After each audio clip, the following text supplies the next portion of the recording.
Hello, everybody. Hi. Hello. Welcome to the first episode of the Giggle Economy. My name is Dave Moscoro, a stand up comedian here on the internet, talking to other people about the jobs they do.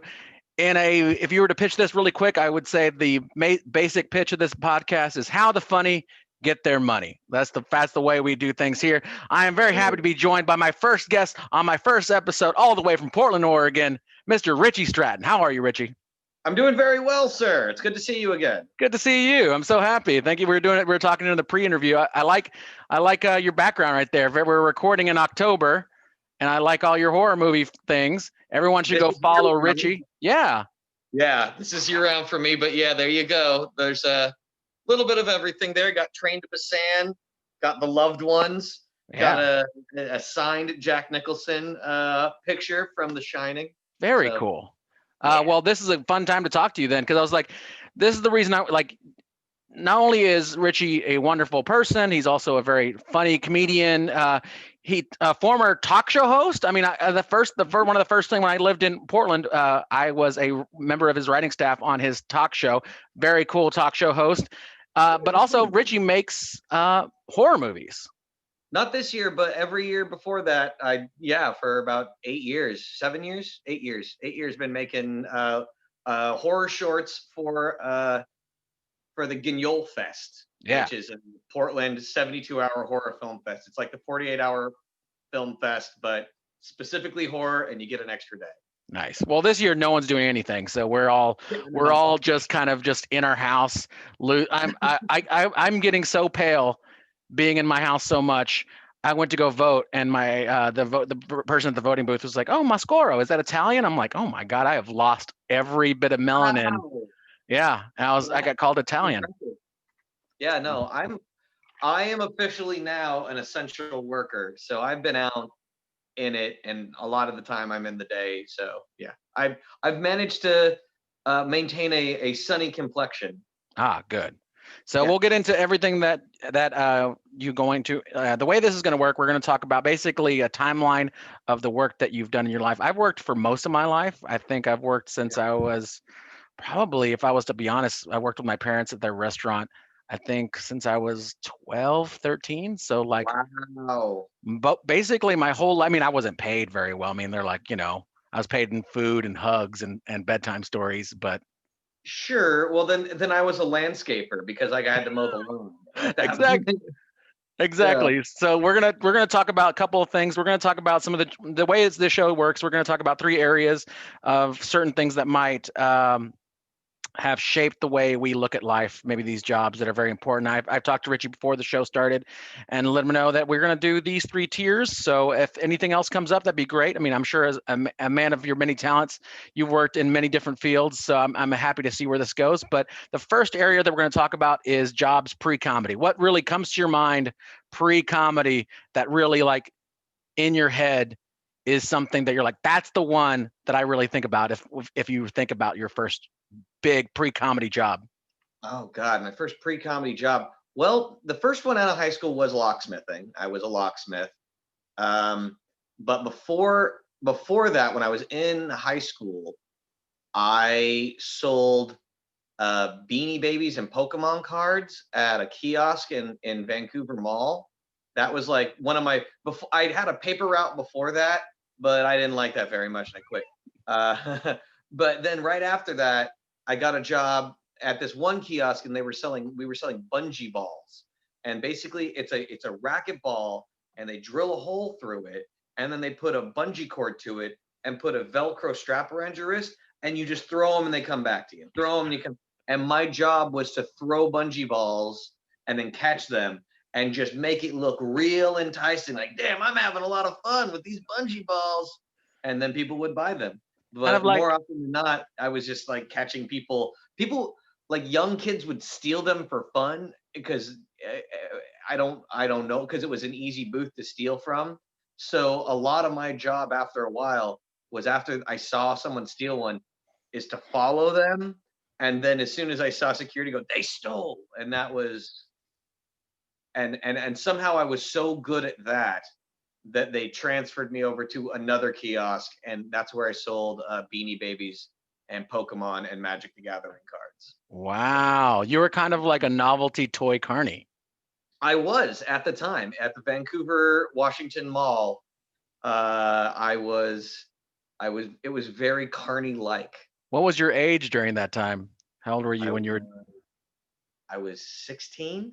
Yeah. Yeah. That's so cool.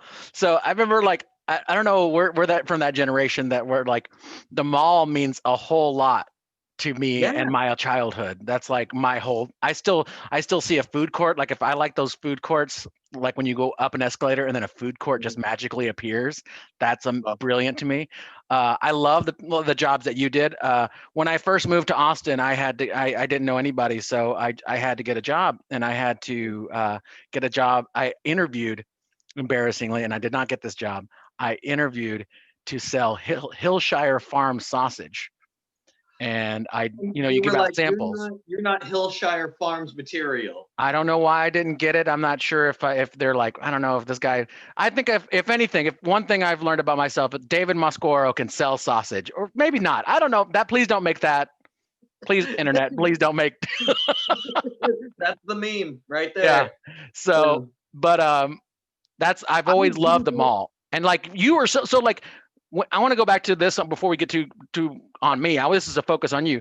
You were selling this little bungee thing, Yeah. and how many? What was your biggest day of use? Like how many did you sell, and what was the retail cost? Do you know the cost of how much the guy paid for him and how much he sold him for? I'm sure he was buying them wholesale from China. Okay. I mean, and then there was all sorts of different ones, but I remember like the preteens really liking the 8-ball one, and sold a lot of those.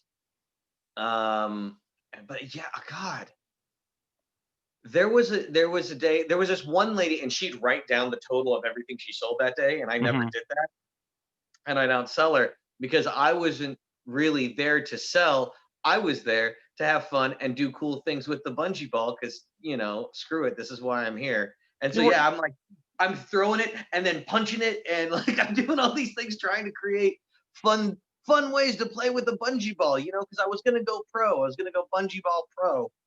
And so I would sell quite a bit because I was basically babysitting all these kids. They'd come by, I'd let them try out the machines, and their parents would just go shop. Yeah. And then all of a sudden, like later on, they come back and be like, okay, we're gonna buy one. But yeah, I basically like babysat. I was a mall babysitter selling these novelty bungee ball things. And my mother was so proud. She came by and like took my picture and oh yeah. You're just doing it right now. Look at you just being a little worker. So that'd be so funny. If you ever find that, let me know, and I'll post a picture of you next year. Your bungee. So then they moved you. You were so good at selling novelty toys.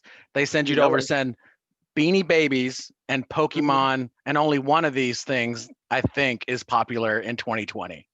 Well, yeah, our Pokemon. I mean, I don't know Pokemon cards, but Pokemon still is a thing. Like Beanie Babies are basically relegated to the Toy Museum of History, I think. I'm pretty sure now they are. And this was right around when the Princess Diana. Oh yeah, I was thinking that one's in my head. That one, it's like a white bear with a purple rose on it or something like that, right? Or I think it was there was a couple. There was a purple bear with a white rose and a white bear with a purple rose. Yeah, so I mean, all the variants, all the of a good scam toy where you're like, you gotta catch them. Beanie Babies should have been you gotta catch them all. That's what speaking of Pokemon and Beanie Babies.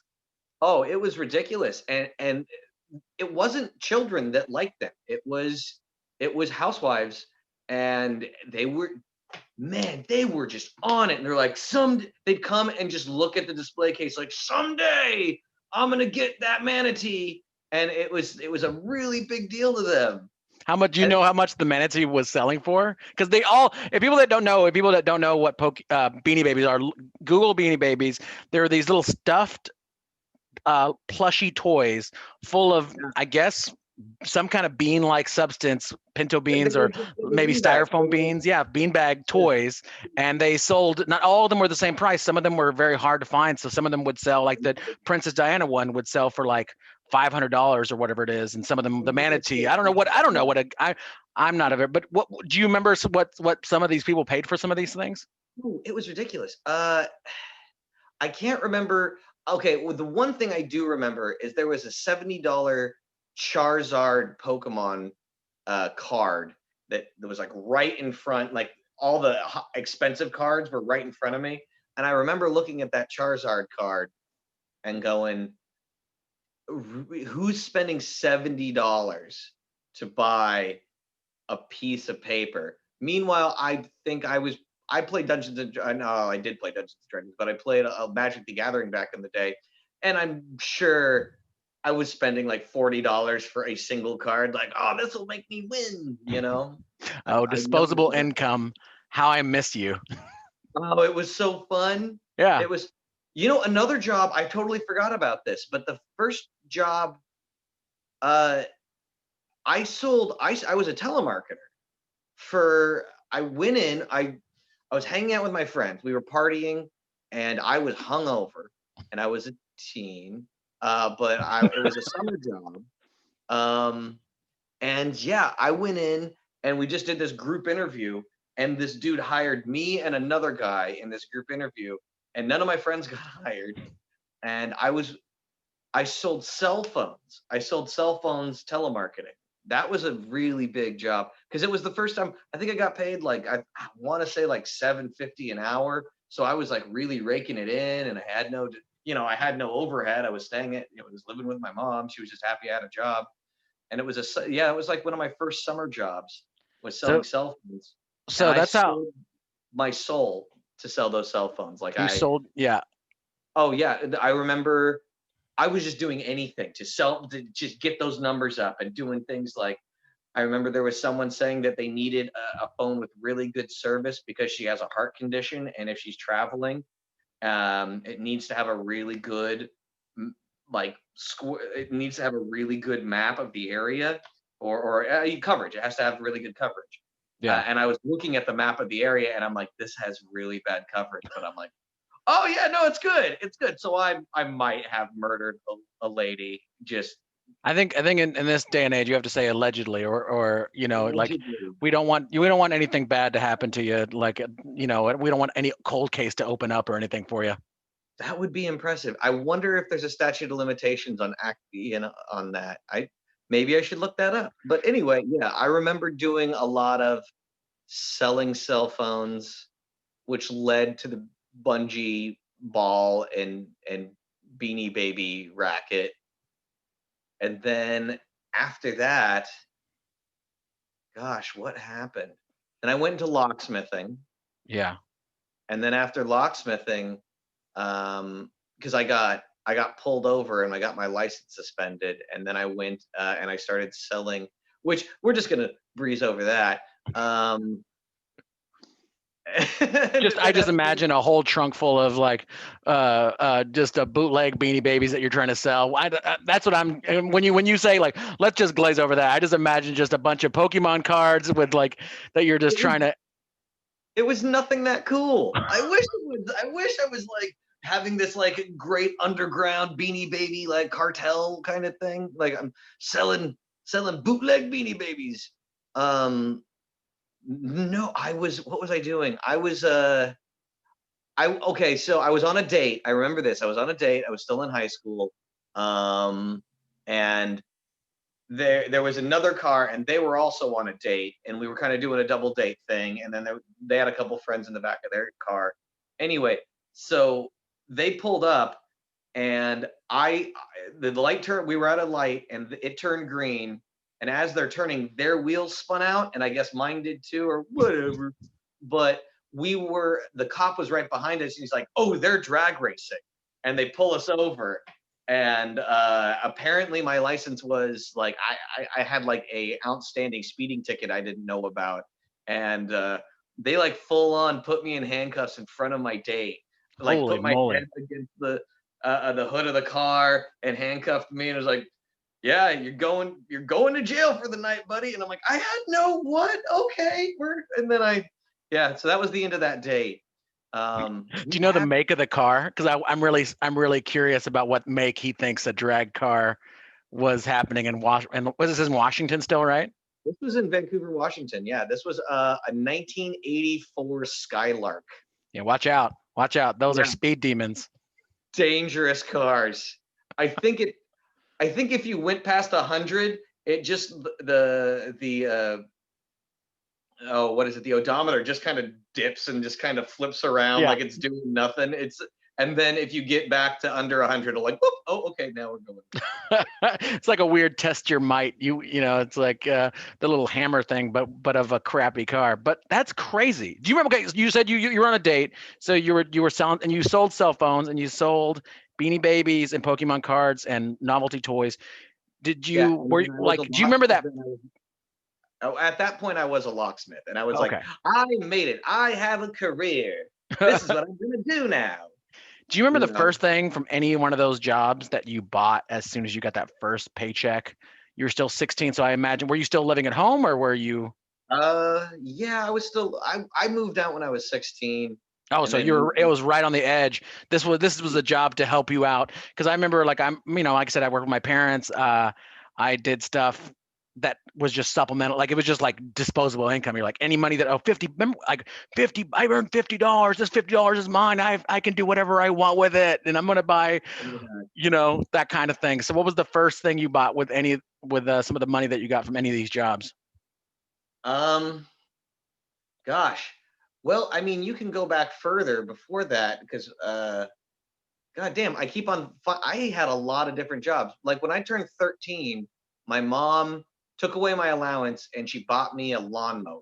She bought me a self-propelled electric start mulching lawnmower. And then from there, I went around to all the neighbors and got a bunch of I just got a bunch of lawns and I just mowed them once a week. And I think from there I started getting like like I was buying Sega games. But I think the first big purchase I ever had um, is when I was a locksmith, and I got like a $500 paycheck or something like that. Yeah, Something really like I was like, huge. what am I gonna do with this? So I went to the store. I went to like Sears. I went to the mall where I worked as a Beanie Baby and Pokemon salesman. I went to like Sears or J.C. Penney's or one of them, and I bought myself a really nice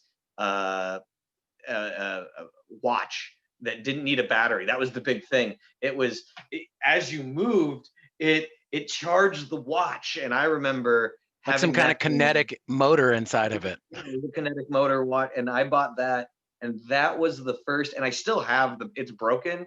It lasted me for about 7 years, and then it just kind of stopped. And no one wants to fix. They keep telling me it's like it's more expensive to like just replace or it's less expensive to replace the watch than just fix it.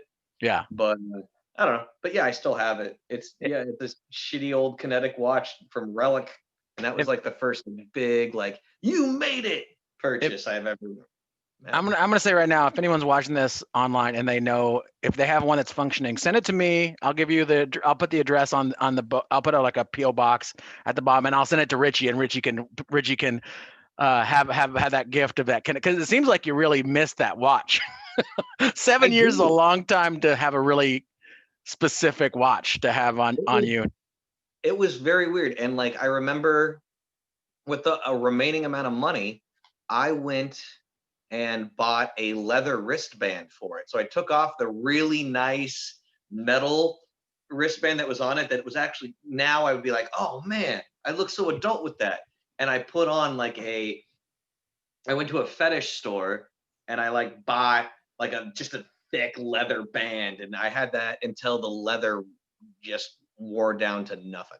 Nice. So yeah, amazing. No, it was pretty rad. Pretty rad. I'm getting the sense, like I said, because I know as a comedian, as I see someone that just kills on stage, I see you know how to sell yourself, you know how to hustle, and you're not afraid to put yourself out there to get your goal. Like that's what I'm picking up about you. You can see the little seedlings of why you ended up becoming a comedian. At least you might have not known that you were going to be a comedian later in life. I've never asked you that question, but like I can see these skills that you're picking up, selling cell phones to people that don't need them, selling these novelty toys. Like you don't need, no one really needs comedy. I mean, I think they do, but no one really needs comedy. We've seen in 2020 that, you know, it's kind of like they kind of miss us, but like look at all these skills that you're picking up pre-comedy. Oh yeah, I had just the weirdest.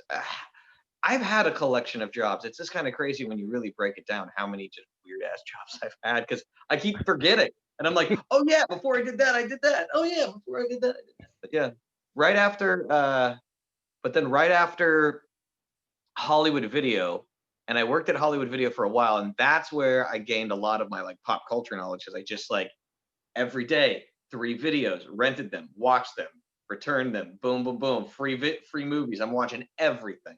I think you, and you've always been a huge cinephile. Like I know that it was even before that was even a term I knew. I've always known you as someone that like loved movies, and like you would always if you don't follow Richie, and you can see I think a couple years now. I'm not sure if you still do it. You reviewed different horror movies and give them grades and different, so they don't waste their time. Some years I do, some years I don't. Like basically this year, because it's just so rough.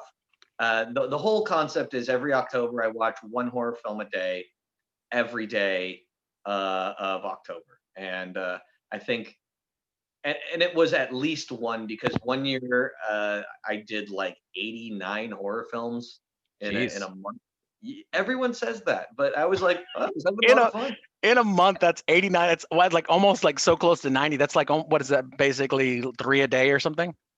Yeah, it was about well, there was sometimes I did 5, and then see the thing is what you don't think about when you're watching a lot of very intense horror films is some are so bad that they're laughable, but some are so intense that you can't sleep. And since you can't sleep, might as well watch another horror film. Yeah. And so there was a while I was like watching 5 a day here and like, and I was working as a strip club host then. So yeah, I had time. That's another segue. That's a good segue. You working at a strip club. How long have you worked in adult entertainment? Would you say? I told you guys, Richie has so many jobs. I'm just so happy that he could be on this. We might have to do this in 2 parts because it might not be enough time just for one 30-minute episode. There might have to be a second part. We'll see where it goes, but this man works. I've done a lot of jobs. Let's see. Okay, so because you still did it. Like we're gonna shift into now. We got to get to the B part. So like jobs during comedy. Did you do strip club stuff while also like open micing or shows, like being a brand new comic? No. I worked at Hollywood Video. Oh, while you were doing comedy? While I was doing comedy. Nice. No, well, that's when I started doing comedy. Is at Hollywood Video. Like the first time I ever did stand up was there, and well, not at Hollywood Video, but like I was doing children's shows too. I was doing children's theater. I was Rumpelstiltskin in a children's theater production that was going around, and then while that was happening, I developed my first act, my first 5-minute act that I was going to go, and I tested it out in front of all the other actors, and they really enjoyed the fact. I remember multiple people commenting on the fact that I mimed the microphone. I didn't have one, but in my head I knew there was going to be one there, so I mimed it, and that's their comment to me. It's like, I really like how you thought there's going to be a microphone there. I go, because there's going to be one. And then I went out and I did my first set and did really well. And then I did my second set and I bombed so hard. It was super duper painful. Well, your first crowd was kids, you said, right? It was like kids, and then you transitioned to like actors. It was children's. It was children. Like what would you say? Performers. They're performing. Yeah, children actor performers. They're not kids. I don't know. They were take that, Drew Barrymore. Yeah, they were in their teens and their 20s, and they're going around to schools, and we're performing for these kids. Yeah, I see. And that makes sense. Do you remember the very first bit you talked about? It doesn't have to be the specific joke, but the very first topic you talked about. And was it influenced by working at a video store? Like how would it inspire it? Like the first joke I talked about kind of was inspired by working at a video store because they made me a manager all of a sudden. Everyone got fired at the video store. So I became, well, I wasn't a manager officially, I was a shift leader, but literally everyone got fired at this store because they were all stealing money. And they had this code they type in, and they typed in this code, and then they would just like rent the video to the person and pocket the money. Oh. And it all got caught on video. I never did that, and so I didn't get fired. And I was a new employee, but they moved me up to shift leader because literally I was the only one that wasn't stealing, that kind of knew the operations of the building. Because they had to fire everybody. They had to clean house except for, hey, Richie didn't. Like, yeah, they couldn't. I didn't steal money directly from the till. I will say this now that they are a bankrupt company. I was stealing video games. I was going and I was taking the for sale video games and I was throwing them in the trash, and then I was going out and taking out the trash and pulling them out, throwing them in my car. So I was doing that, but they never caught me for that, and they promoted me because of it. And then I started doing stand up. When I was doing stand up, they fired me eventually from the video store because I was quoting Office Space, and another manager heard me and thought I was actually trying to burn down the store. And yeah, so then I got fired from there. But at that point, I was doing okay. In between all this, by the way, I was working seasonally for like 3 or 4 years at a Walden Books. Oh, another failed bookstore. I was like, yeah, I worked at this bookstore for a while too, and so I kind of had that job. Right when I got fired, I still kind of had that Walden Books job, and that kept me afloat just long enough for stand-up comedy to kind of kick in, because it was only like 6 months of me open micing it, and then I won a contest, and then David Tribble put me on so I was doing Tribble runs. Of the famed Tribble runs. If you don't know any comic, if you talk to any comic on the road and they don't know the word Tribble run, then they probably didn't do 6 shows a night for less than negative $50 worth of money or whatever it is, you know? Yeah, it was rough. It was real rough. So I did, but I was making enough to pay rent. Nice. My roommate at the time actually gave me a break on rent. He was like, how about you just pay $100 less and then we'll call it good. I'm like, okay. And because it is kind of like when you're first beginning to do comedy, I imagine it is different than like, I mean, it's a sales job, obviously, but it is kind of like this magic ethereal thing that you have to kind of summon your powers of being a good salesperson and being forthright. And like, you know, I mean, you had to find someone, you had to sell yourself enough to someone so David Tribble could give you these shows and then go out again and sell yourself again. So you could never stops. It never stops. So, yeah. I mean, and then you had all those free video games that if any, that was kind of like your 401k. You had all these, you had so many video games that you can go, no, you already got rid of them by that point. Oh, no, well, yeah, by that point I did. Well, once you beat them and they were free, you just, you know, hey, really? Here you go, free video games, giving them away, you know. I never thought about that. I come from immigrant parents, so it's like you hold on to it. And you hold on to it and you hold on to it. And then if someone asks you if you have it, then you go, yes, I do, but please take care of it. Then you give it to them. Oh, okay. No, that's not how it worked for me at all. I was raised by a crazy white woman, and she, when I was done with something, it was worthless. It had no value. You're done with it. Yeah. And it went away. I remember when I was on the road and I was reading books, every time I finished a book, I was at a bus station because I was killing it. And I would just leave it. I would just leave the book in like an area knowing someone would pick it up later. And then I just go buy a new book. Yeah. For people that don't know, I mean, obviously we're talking about jobs years ago. So I think it's safe to say, like, what would a basic Tribble run, you don't have to get specific, but like, would it cover your expenses, or would it make you break even? Like, say if it costs, like, would it like how much money was that? You know, and you don't have to be specific. You just say, like, you said you're paying your rent with it. Yeah, I was living off of it for a while. He had enough runs that it kept me going, and then I met enough people that I could go do other runs and other runs and other runs. and it kind of snowballed from those first 3 Tribble runs. Oddly enough, second Tribble run I ever did, Dan Cummins. Really? Yeah, he bailed me out of jail. Very Anyway, cool. well, he didn't bail me out of jail. He just picked me up from jail. I didn't need bail. But Big difference there. Yeah. anyway, Did you um, during comedy, did you ever get into the idea of bad early merch? You know, like now you go to a comedy show and some people have merch, you know, they sell stickers or whatever like that, and they have shirts. Or did you ever get into the bad early merch game where you didn't really know what your voice was, but you're like, I can sell something to make a little extra scratch on the side? seem to have to. Yeah, I had like a shitty half an hour CD that I called Live at a Dive that I Oh, nice. sold. Yeah, and I sold like initially I sold it for $10, and then there's this really great comedian, local guy named Dax Jordan that's now in LA. Yeah.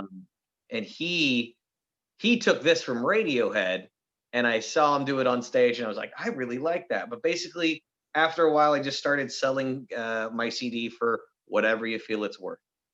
And so you can come up and you can buy it. Don't be a dickhead and give me change, but whatever you feel that my comedy's worth to you, I appreciate it and thank you. And a lot of people, I mean, the average became more than $10. Oh, Some wow. people would buy it for like around 5. A lot of people come up and they give you $20, and you tell them what's on it and just real forthright about it. And then anytime I had a good set and I happened to get filmed, which became a nightmare in itself, but anytime I would create a new Live at a Dive CD and I'd sell that. How did that become like a discography for you for a while? Well, yeah, I guess I have like 3 or 4 Live at a Dives, and then I had one that I named the Big Bad Boise Demo, and that one got me a little bit of work for a while. It wasn't Nice. good. But the quality of the tape was good, but just the quality of the jokes are just like just I just thought screaming equaled funny, and a lot of young Richie is just a lot of intensity into a microphone with a pudgy face. You should put them on like some kind of streaming service and just like some. I mean, some of them like it'd be great to hear like some like live from a dive, just cuts from that time to hear where you were in life and in Oh, comedy. it was incredible. And I think I did well because I didn't know I was being recorded in that first one. It was in Grants Pass, Oregon, and at the end of it, they're like, "Do you want a recording of that?" And I'm like, "Yeah." And I sold it. I was like, I guess I need merch.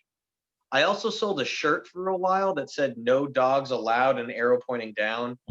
I sold that because my first joke was about getting bit in the dick by a dog, and Ah, so yeah, that yeah. was yeah. I So wonder that's how much if you were to make a pie chart of how many shirts with directions on there, how many have been sold in the United States, and how much of oh, an industry that is. Just like up, down. I'm look over here, look down here. I'm not, like how many just in like a simple arrow has made so many t-shirts sellable and passable. really, I really think that is something worth investigating. But yeah, the arrowed shirt is fantastic. Yeah. I stopped selling it because so many women were coming up and saying it's sexist, and I'm like, I thought men were dogs. I don't. And it's about an actual dog not biting my penis, but I thought it'd be a funny shirt. But yeah, no, they thought, Did it have your name on there or anything like oh that? yeah, RichieStratton.com. Back when I had a website that worked. So people would just go, no dogs allowed, point down, and then just like assume that you're just some kind of men's right activist. That's what they would assume. Yeah, yeah, yeah. So where can they get? Did you sell? Are you completely out of those? Do you have? I feel like with my, like I have some merch where it's like I have one of one thing. You're like, oh, I'll have a sticker. I'll keep that forever. Did you keep one of those somewhere in the Got basement or lost. attic? I did a second generation and they sold out so quick I didn't think about keeping one. Um, but yeah, the first ones are gone. I do have one that it was this awful idea. Um, I had this bit about making fun of t-shirts and making fun of the funny white t-shirt. And so I made one that says "My funny white t-shirt," and then I would sell that at the end of shows. And I had this whole bit around it. But I opened up for Greg Fitzsimmons, and he made fun of the shirt. He was like, one of the openers has a shirt, not very good. Anyway, there's I was like, okay, I guess I'm not selling this shirt anymore. And I had about 50, and I was like, you know what? And I just started giving them to people like that needed shirts. But yeah, that was just one of those things. I was like, yeah, it was a really bad idea. I mean, I And my like that you comedy were. idols would just be like, it's not a good shirt. I like that you were shamed out of some merch. Which maybe it's good. Maybe it's a good thing. You know, we don't know where you could have. What if you got encouraged, and your comedy hero had given you that, and then you just been like some kind of like bad T-shirt selling guru. I don't know what Oh man, I would hate all that money I would have made. Are you kidding me? you That'd would. be awesome. Did you? Okay, no, so we're getting to the last, the third part of my little 3-tier question system where we're going to talk about, now that you're a comedian, you're making money on the road, you're selling T-shirts, you're doing well. What was some jobs that you got that were comedy adjacent jobs that you got because you were funny and people were like, oh, you're a comedian, you can, that old Mitch Hedberg joke is like, oh, you're a comedian, can you act? It's like, what is something else that was comedy Yeah. adjacent? Yeah. Yeah. Yeah. Okay, so if you want, you could probably find this if you dig deep enough on my Facebook. But one time I did do a Christmas parade dressed as an elf for so I did that, and I passed down candy canes. Were So you paid well for that? I was paid all right. Okay. It wasn't bad money. I remember not doing it again because a comic was in the crowd and like took pictures and made this like wanted poster that I put up on my Facebook. But yeah, so I did that.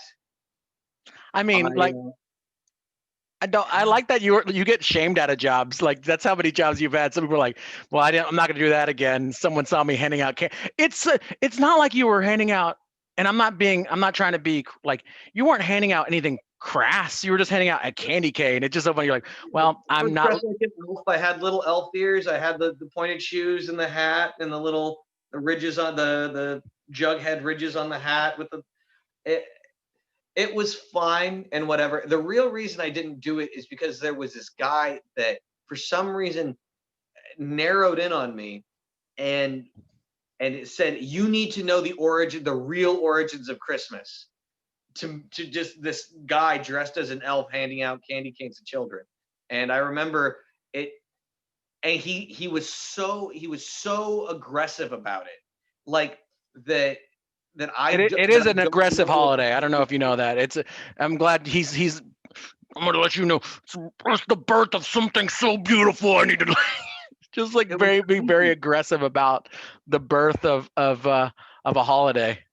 Yeah, he was like, well, you understand it's pagan, right? You understand that this is not. So I don't know, and I just kept on going like, I can't be But around you, he's dude. I can't be around, and I but he's yeah. railing about, like, okay, you like, oh, it's not about Santa, who probably has some weird roots in, right, No, and it he's was yelling about about the tree. It was about paganism to an elf. It's like that's. it was the nuttiest thing. And I'm like, I'm gonna kick this guy in the nuts and run away. And everyone's gonna next day, elf kicks guy in nuts. And I'm like, I don't want to do that. Well, chestnuts. That would have probably been the Now that's a yeah, T-shirt, it is. Elf kicks guy in chestnuts. Um Another job that I did, comedy adjacent, probably the most recent thing I did is I got called up randomly.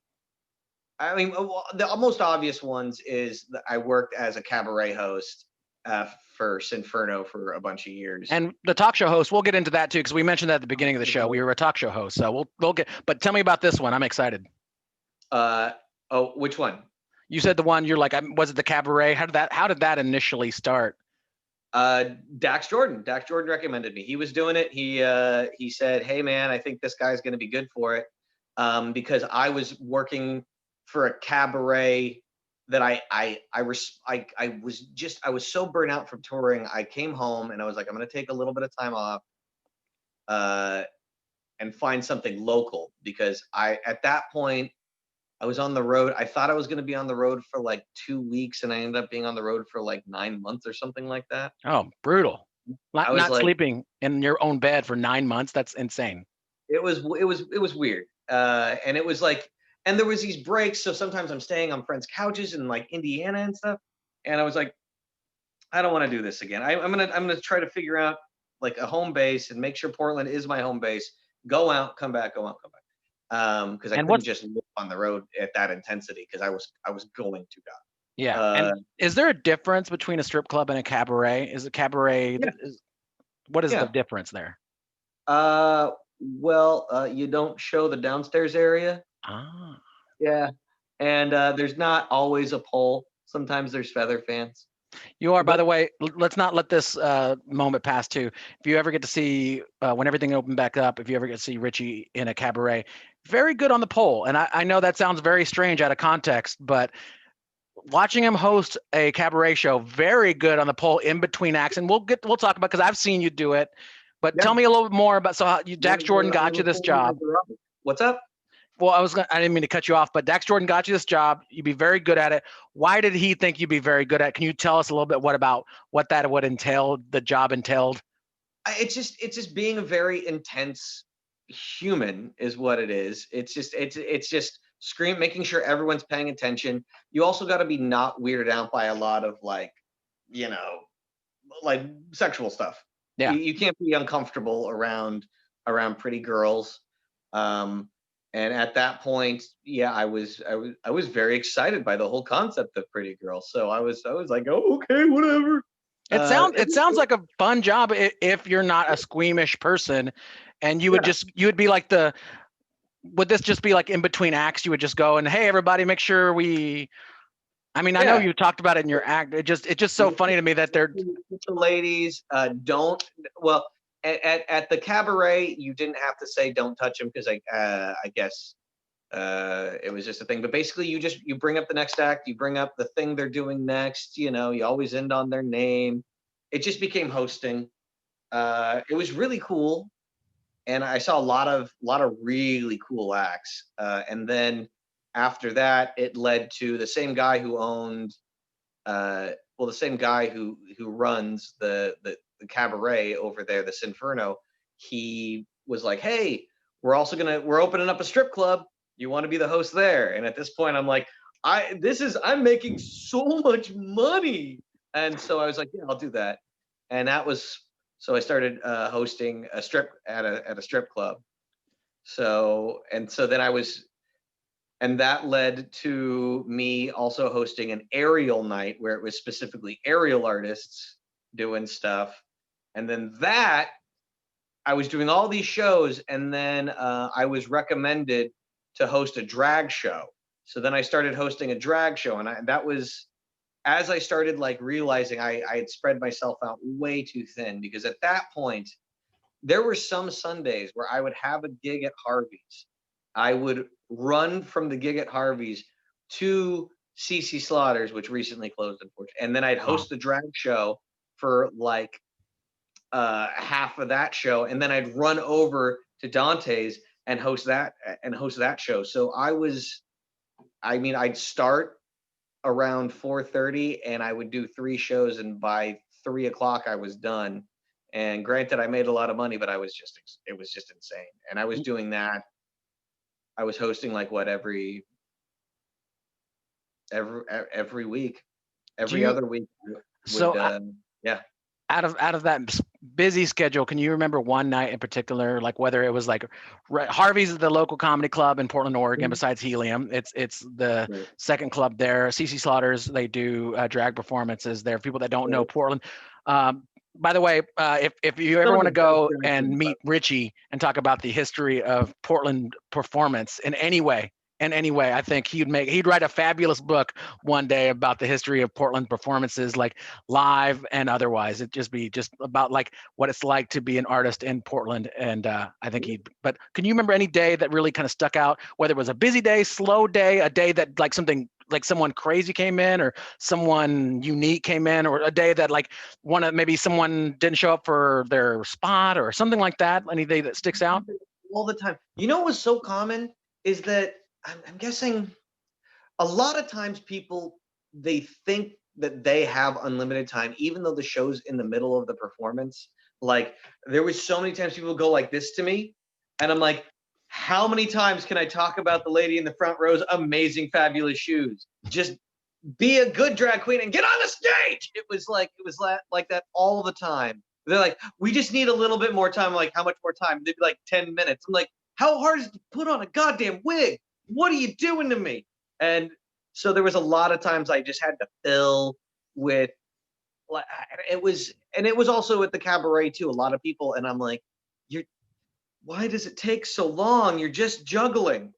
I don't understand. I only found 2 of them. I don't know. Right now, it's not impressive with only 2. I got to find the third one. I gotta find a third thing, man. I gotta find a third thing. It was insane, the lack of preparation these professional performers had. So I think, um, God, there was just so many just crazy, wild nights. It's I mean, I remember a time that I watched, at Dante's, there was a group, a 2-girl group called the Toilet Twins, I believe is what they called themselves, Oh, and they okay. did blood. They did a blood shower followed by a wrestling match. That Some of was those that, words made sense, and some of those did not make sense. yeah, yeah. They basically rained blood down on themselves. Um, and then kind of wrestled on plastic for a little bit.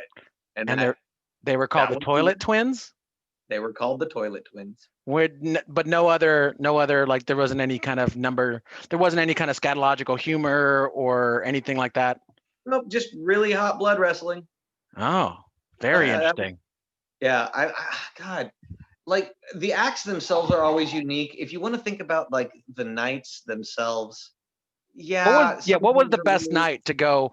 What was the best night that you enjoyed working at these like what was your favorite night, whether it was a theme night or just a day of the week that you enjoyed performing or just being there at your job? Well, my birthday is May 4th, so and then that all of a sudden became Star Wars birthday. The May the 4th be with you, Mm. and so there was a night, um, when everybody I go, can I please have?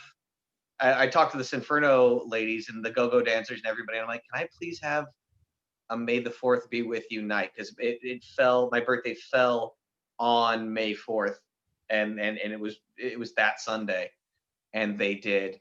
All these beautiful go-go dancers and all these performers did Star Wars. They were all gonna do like Cinco de Mayo type numbers, but they all did Star Wars numbers for me that night. That's And cool. then I think one of the other really cool things is then, if you were a Sinferno performer, they sat you on stage and then you proceeded to just get a lap dance by every performer in the cabaret. Whoa. And so that happened a couple times, and I would get multiple. Like that was one of those things when I worked at the strip club. And it was my birthday. You just got a 10-girl lap dance, and I can remember that going, well, I bet you this is going to stick with me for a while. I think this is going to be something. And I also remember, one of the years, one of the ladies got way too drunk, and she ripped down my pants and spanked me with my own belt. But she was so drunk, she used the buckle into the belt, Oh, and she totally. I had cuts on my butt for about 2 weeks. So happy birthday on that one. happy birthday! But yeah, I mean, there was just some just amazing performances. Like there was guys from Cirque du Soleil that would come and sing. Um, there was this guy, and I don't know how to describe it, but he would get into this. He would get into this giant. It would a huge hula hoop, and then he would just kind of spin around the stage and do all these. He's like a coin spinning and Yeah, doing all these things. And I know exactly what you're talking about. It's very certain. So it's like a hamster wheel, but not really. And it has handlebars, and it was just like a coin spinning on a oh, table. no, that's what made this so impressive. I've seen the hamster wheel one. This is a single hoop. It Oh, had nothing attached to it. It's just like a giant hula hoop. wow. And he was on stage and could control the motion and the movement of everything. It was, Yeah, I remember that being just absolutely breathtaking. Then you see some people that are just double jointed in such interesting ways. You're like, I remember there was a clown. He like somehow moved his hand all the way around and then whipped it back, and I was like, "Yep, never gonna unsee that. That's a forever thing." That's a forever So memory on that one. So that's a forever memory. And then I that guy, I saw him later at an after party. He was just doing it over and over again. I'm like, "You just have elastic bones. This is incredible." But yeah, let's there's so many stories. I could talk to you for another hour and a half, but we're gonna wind down a little bit. But I want to say, give me the best day of any job that you had, and then counterwise, the worst day or the worst way you were fired or the best way you quit, that kind of thing, and then we'll wind it down sure, from there. sure, okay. God, the best day of any job, not comedy or just comedy. It can be if it's comedy, I would love it. But if it's not, if it's just like, like you were working at Subway, it's the best sandwich you ever made. Whatever is what connects with you, whatever really sticks in your head, number one in your heart. What All was the right. best day? There was this magical memory that I have about doing stand up, where I was with a comic named Tony Dianco, and we were in Spokane, and we were at this place called it was called the ironically named Good Times by comedians. It was just called Good Times. And you always had a bad show there, right? It's just usually I'd go there every 6 months, and it was just not never a good time. But every once in a while you'd have like a pretty good show. I remember I was at the end of the show. Tony and I, we were working together. And we were kind of having fun. We were enjoying each other's company, which doesn't always happen when you're doing like triple runs or Yeah. whatever. You don't know who you're gonna get. And we were like, "Yeah, man." And we're like, "Well, it sucks we don't have any pot. Let's go find some pot." And so we turn on the charm factor times 10, and then we start going out in the bar to find someone who could sell us some weed. And then I'm doing a shot with this guy who like, "Oh, you doing a shot with me, buddy?" And I'm like, "Oh man, this is real fun. Hey, who do we talk to about finding some weed around here?" And he goes, "You talk to me." And I'm like, "Oh, cool." And he goes, "I have a boat refurbishing shop down the way. Let's go there." And I'm like, "Sounds good." I get Tony Dianco. We run over. Maybe I should have not said his whole. There's nothing wrong with this story. Anyway, we go over to this boat refurbishing shop. There's all these boats getting worked on, and this guy pulls. His friend comes over. He pulls his car up and opens up all the doors and just starts blaring music. So now the whole place is kind of rocking. There's the four of us, and this dude looks exactly like Cheech. He looks exactly like Cheech Marin, right? And he has this bandana on. He has this red bandana on, and I'm like, "Oh, that's really cool. Dude, you look like Cheech, and you have the bandana and everything." Goes, "Oh no, this is a cast. I got whacked in the back of the head with a machete." And I'm like, "What? What? What?" And he goes, "Yeah. Hey, listen, this is RZA." And he turns up RZA, and so now we're listening to RZA. We're trying to smoke pot. And he's like, "You don't have like a bong?" Or he goes, "Nope." And he sets down a propane torch and he lights the propane. He lights the propane torch and takes two knives, and we're doing knife hits in this boat refurbishing shop. And then he's like, Off "Hey, the man, knife. no, you take two knives and you heat them up really hot. You heat the knives up really hot off of the propane torch, right? And Yeah. then you take the weed and you put it in between the two knives, and it just smokes it. Like that entire nug is just gone really quick. And so you're sucking that up with we're sucking that up with, I think it was like a 2 liter bottle that we cut the bottom off of. So this is our little tube. And then he's like, "All right, who's gonna get on the forklift?" And I'm like, "Well, clearly I'm going to get on the forklift." So then he drives me around in between the boats, lifting up and down the forklift as I'm on the forklift going, wee, having the time of my life. And then he's like, "Okay, what else do you want to play with?" And I'm like, "I want to play with the winch." And so they hooked me up to the winch with a chain, and it was like on a suspension beam.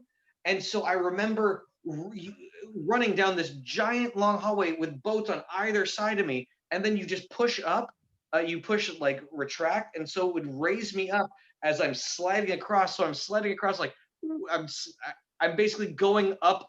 I'm flying, and I remember just running against, like, I'm chained up, and I ran against this wall because I was going so fast, but and I hit it. And I was like, okay, and then I kicked myself from the wall, and then I came back down, and everyone's like, well, yeah, you got to do that again. I'm like, well, clearly. So I did that like 4 or 5 times, running from one side to the other, just flying like Peter Pan in a cheap musical. It was incredible. Take that, American Ninja Warrior. That's amazing.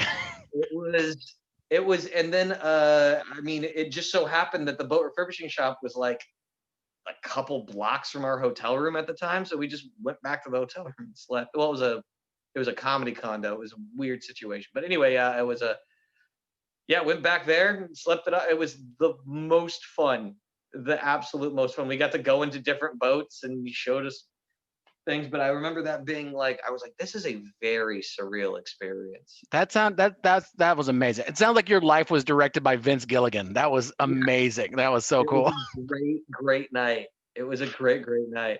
I know you wanted me to talk about the former prostitute, but maybe I'll do that another time. Oh, no, I didn't have anything in my head. That's you have so many stories. I don't have anything in my head that I like ever make a preconceived notion. Like that's why I'm like, I just get to learn more about the person that is Richie Stratton every time. So I have nothing in my head. And in my brain go, was I? I was like, no, I wasn't. So I'm excited to hear anything that you say. Cause like I said, your life is incredible. So what about on the flip side of the coin? What about on the flip side of the coin, the Italian guy flipping around where it's the worst day, like getting fired or quitting or something like that? The worst day. Golly, I haven't really been fired more than once. I mean, that's impressive.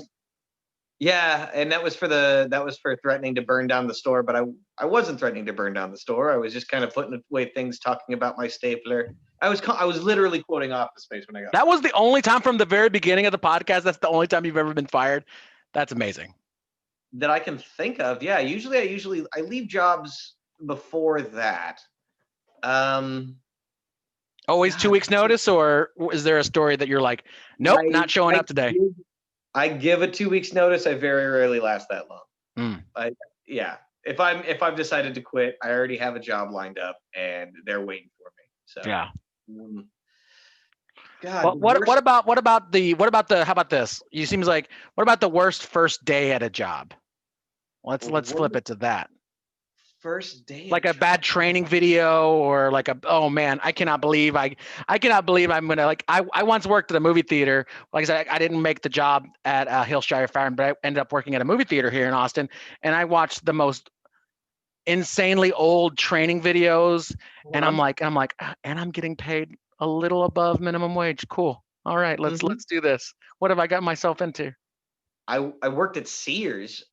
This was somewhat recently because I needed to make ends meet. Because I quit working at the strip clubs and stuff, and I was like, okay, I'm calling bookers and stuff like that, but it's months out before you can really get on the road and start doing stuff. So you went from people taking their clothes off to actually putting clothes on people at that point. Yes. But they stupidly put me in the hardware section. And I remember, there was a time, and I don't know how to say this and not be mean. A lot of families would take their elderly parents that have dementia, and they would just kind of put they put grandpa, who doesn't know where he is or who he is half the time, and they just kind of let him run around the tool section in Sears. This is right before they closed, right? And so sometimes I would just have to like deal with a guy who I reminded him of him a war buddy, and all of a sudden I'm his war buddy. Like, and he's like, I remember one time this guy, he walked past me, And then he looked back over at me, goes, and he walked back over to me and he goes, "Why'd you never come back?" And I'm like, "What?" And it eventually came around that I reminded him so much of his war buddy who died. And I was him, and he was asking me why I died. And I thought that was one of the more uncomfortable situations that I've ever been put in. That's a heavy day at Sears, man. That was a heavy day at Sears. I'm trying to sell lawnmowers. Exactly. Well, like I said, I think we should do a part 2 sometime in the future. I think that's a good time, like good place to put a bow on it and kind of wrap it up. Just because, like as the first episode, we're gonna keep making this thing happen. And I want to thank you so much. You were the first person I thought about when we did this. Where can people find what you do and where you're at right now? Yeah, well, I guess currently I am locksmithing. So if you lock yourself out in Vancouver, Washington, I can help you out with that. Other than that, got a couple little writing projects happening, but there should be a independent comic book in Portland coming up in the next 3 months. So, Very cool. Yeah. So yeah, I'll put links to everything on there. So if you want to find Richie on everything, on all his social media stuff, I'll link him. But it has been a pleasure, sir. Like always, like I said, we'll definitely have you back on the show, and we'll talk more about. I think we've barely scratched the surface of. Yeah, I'm thinking about all these other jobs I had. I'm like, oh, I didn't even talk about working at the plastic factory. Yeah, So, please keep notes right after this interview. Please keep notes, and we'll come back and we'll do another episode. So please, it's been an absolute pleasure, Richie, and I want to thank you so much for talking to me today. Absolutely, man. Yeah, I miss you, and hope everything's well in Portland. We'll talk to you very soon. Okay. Yeah, man. Can't wait to see you in person again. All right. Be well and enjoy the rest of your 2020. Hopefully, it ends pretty well for all of us. All right. Not the world, the year. Anyway, and great way to end. All right. Thank you so much, Richie. Yep. Vote, everybody. Yep. Bye. Do that. Bye-bye.